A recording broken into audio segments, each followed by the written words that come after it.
Bonsoir et bienvenue sur Culturel ce soir. On va parler d'animation culturelle bien sûr, mais aussi de sujets sociétaux. Évidemment, ça se croise souvent, l'art, la culture et puis tout ce qui se passe autour. Il faut bien vivre dans des endroits avec des gens et découvrir, apprendre les uns des autres. C'est une belle émission que je vous prépare avec des choses peut-être un peu moins connues que d'habitude, mais pour vous donner envie de creuser et d'aller voir un peu plus loin que de simples spectacles que l'on voit dans la rue. Nous, on vous propose un programme de derrière les fagots, j'ai envie de dire. Ça y est, je l'ai sorti, j'ai utilisé cette expression. C'est tout de suite, c'est dans Culturel.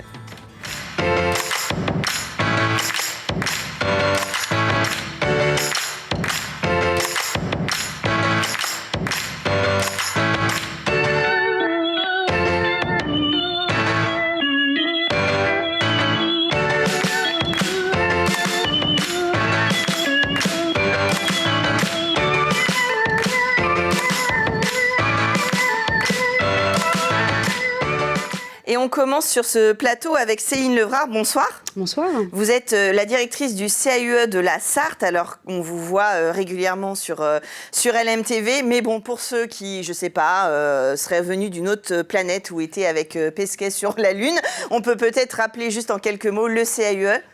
Alors, Conseil d'architecture, d'urbanisme et de l'environnement.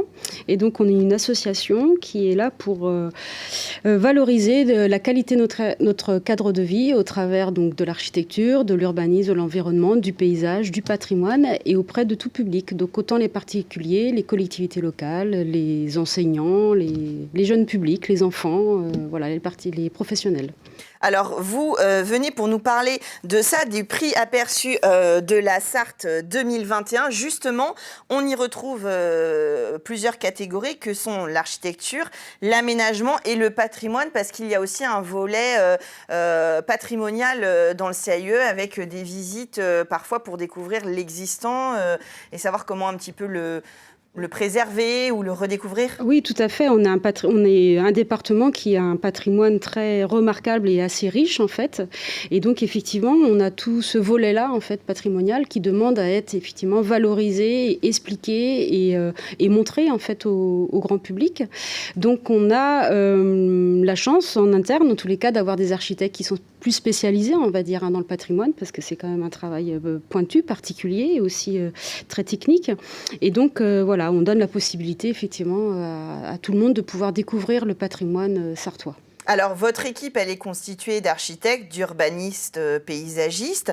Et là, vous avez ce projet, prix aperçu de la Sarthe, qui parle justement d'aménagement et d'architecture qui couvre les différents domaines dont vous parliez. Comment s'est passé ce projet? Vous venez d'annoncer les lauréats de ce concours, enfin, de cette mise à l'honneur. Oui.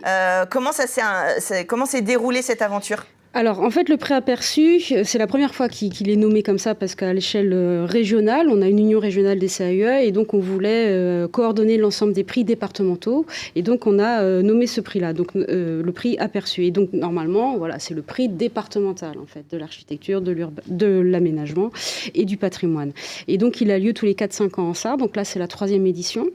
Et donc, pour ça, on réunit déjà un jury d'une dizaine de personnes. Donc, cette année, c'était Dietmar Fechtinger qui a été jury, en fait. Architecte dont je préfère que vous donniez le nom parce que j'ai beau essayer de m'entraîner dessus. Voilà. Mais je me suis en tout cas, voilà, un architecte était pour le jury. Enfin, voilà, en fait, c'était le lauréat du prix 2014. Et donc, voilà, et donc c'est lui qui était président du prix. Donc, une dizaine de personnes, autant des artistes, des personnes aussi qui sont plus spécialisées dans le patrimoine aussi, puisqu'il y avait cette catégorie patrimoine, des paysagistes concepteurs, des urbanistes. Donc, voilà, dizaine de personnes. Et puis, au démarrage, effectivement, on a fait un appel à projet. Enfin, en tous les cas, on a lancé, en fait, le concours, on va dire. Et donc, on a eu 40 réponses de la part d'autant de maîtres d'ouvrage que de maîtres d'œuvre sartois.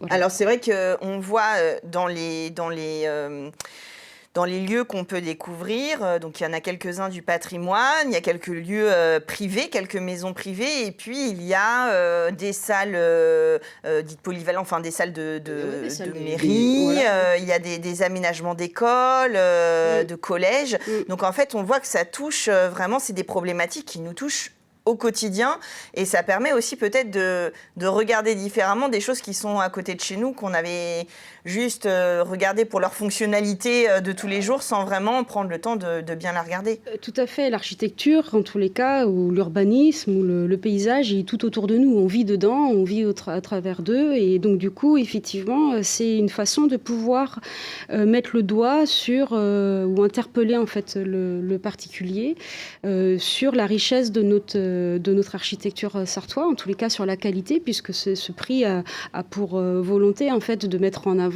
le travail d'une équipe maître d'ouvrage, donc qui est soit privé ou soit public, et du maître d'œuvre qui est soit un architecte, soit un paysagiste concepteur, soit un urbaniste. Et donc de pouvoir montrer cette innovation, cette création qu'on peut avoir au quotidien sur le département de la Sarthe. Et effectivement, on a autant des projets privés, quelques maisons, mais à la fois, on a beaucoup de bâtiments publics qui sont présentés dans ce prix. Et c'est effectivement l'objet de montrer au travers des plans, au travers des croquis, au travers des photos, la façon dont on peut ressentir un site, un bâtiment, la façon dont il a pu être aussi conçu, parce qu'on a aussi l'explication en fait, de l'architecte, par exemple. Enfin, ouais. Et puis de comprendre aussi peut-être, parce que parfois, en tant que citoyen, on voit un budget qui nous paraît parfois exorbitant. On n'entend pas toute la complexité justement dans l'urbanisme, dans le paysage, ce que ça peut valoir. Je ne parle pas forcément en termes matériels, mais aussi imaginer toutes les contraintes qu'il peut y avoir dans la construction de ces bâtiments, oui. Et l'importance de faire des choses, certes originales, mais je veux dire innovantes à la fois dans la construction, dans l'intégration dans le paysage, dans l'urbain, etc. Ouais. Et puis, oui, ça c'est hyper important. Et à la fois, c'est aussi une façon de montrer qu'il n'y a pas de solution toute faite, qu'effectivement, il y a vraiment une prise en compte des besoins, des usages, des usagers aussi, et que le projet, il se co-construit, en fait, et que c'est pas l'architecte ou le paysagiste qui va faire son projet pour lui, quoi. C'est qu'en fait, il a effectivement un environnement, un usage, une identité d'un lieu. Soit c'est une construction neuve, donc il y a quand même de toute manière toujours le terrain, soit c'est une réhabilitation, et donc il faut pouvoir trouver la bonne liaison qu'il peut y avoir entre l'existant et éventuellement une extension, ou savoir effectivement comment est-ce qu'on peut rénover par exemple un bâtiment. Oui, alors il y a des problématiques justement sur l'environnement, avec des bâtiments biosourcés, des toits végétaux, oui. Des bâtiments, la réhabilitation comme on voit dans le centre-ville du Mans, avec la visitation pour nommer un projet que beaucoup ont vu, mais aussi, comme je disais tout à l'heure, des groupements scolaires, des extensions de maisons, etc. Ça touche énormément. Qu'est-ce qui éventuellement là est ressorti comme tendance, le mot est un peu galvaudé, mais voilà, comme nouveauté enfin voilà, à quoi s'attachent les maîtres d'œuvre actuellement, est-ce qu'il y a des grandes lignes qui en sont ressorties de toutes ces candidatures ? Oui, on le voit dans le prix et dans les mentions aussi qui ont été attribuées. Les mentions, en tous les cas en patrimoine, on a effectivement le respect du patrimoine, et donc réhabiliter un bâtiment en prenant les notions que vous disiez tout à l'heure, en réhabilitant ce bâtiment et en conservant l'âme et l'identité du patrimoine. Donc ça, c'est important aussi. Et à la fois dans le prix, par exemple, qui a été décerné dans la catégorie architecture, donc c'est le groupe scolaire Cassin à Guescélard. Et on voit bien aussi qu'on est là, en tous les cas, sur une prise en compte des différents usages, effectivement, mais de pouvoir utiliser des matériaux un peu plus sains ou un peu plus bruts aussi, à la fois, sans fioritures, enfin, mais à la fois tout en répondant à des usages et tout en répondant aussi à des contraintes techniques de bâtiment. qui ne vont pas forcément être mises en œuvre de la même façon que dans certains autres bâtiments. Donc c'est ça aussi qui a prôné par rapport à ce prix-là. Il y a également la notion de matériaux sains, de matériaux biosourcés qui rentrent de plus en plus en compte dans la conception des bâtiments, que ce soit en réhabilitation ou en conception nouvelle.